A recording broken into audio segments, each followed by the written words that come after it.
نئے پاسپورٹ میں کیونکہ جدت آتی جا رہی ہے، فیک پاسپورٹ کو جو مطلب ایک چیز طویل عرصہ تک چلتی رہے تو اس کی کوئی نہ کوئی کاپیز یا اوریجنل کے قریب ہم پہنچ ہی جاتے ہیں نا، جو 2 نمبر لوگ جو اس طرح کے لوگ کام کرنے والے ہوتے ہیں.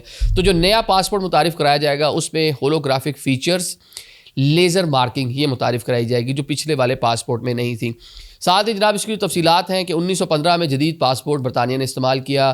1972 میں واٹر مارک جو ہمارے پاسپورٹس پہ بھی ہیں، واٹر میں ڈفرینٹ نوعیت کے ایسے مارک جو ہوتے ہیں جو عام آنکھ سے نظر نہیں آتے، اگر آپ اس کو طریقے سے دیکھیں گے یا ریڈ کریں گے کسی ڈیوائس کے ساتھ تو پھر وہ چیزیں آپ کو نظر آتی ہیں، وہ اس کے اندر شامل کیے گئے. 1988 کے اندر ریڈیبل پاسپورٹ برطانیہ نے انٹروڈیوس کروا دیا تھا. ہم نے میرے خیال سے غالباً یہ مشرف ٹائم میں، if I am not wrong, تو ہم نے اس ٹائم پیریڈ میں یہ سارا جس طرح نادرا ہم کا جو ہمارا سسٹم تھا وہ ڈیولپ ہوا تھا، تو اس کے بعد یہ چیزیں مشین ریڈیبل پاسپورٹ جو ہم نے انٹروڈیوس کروایا تھا. تو یہ جناب کچھ تبدیلیاں تھیں، سوچا ذرا آپ سے شیئر کر لیں. اور نیا پاسپورٹ دسمبر کے مہینے سے جاری ہوگا اور بتایا گیا پرانے پاسپورٹ بھی ساتھ ساتھ چلتے رہیں گے.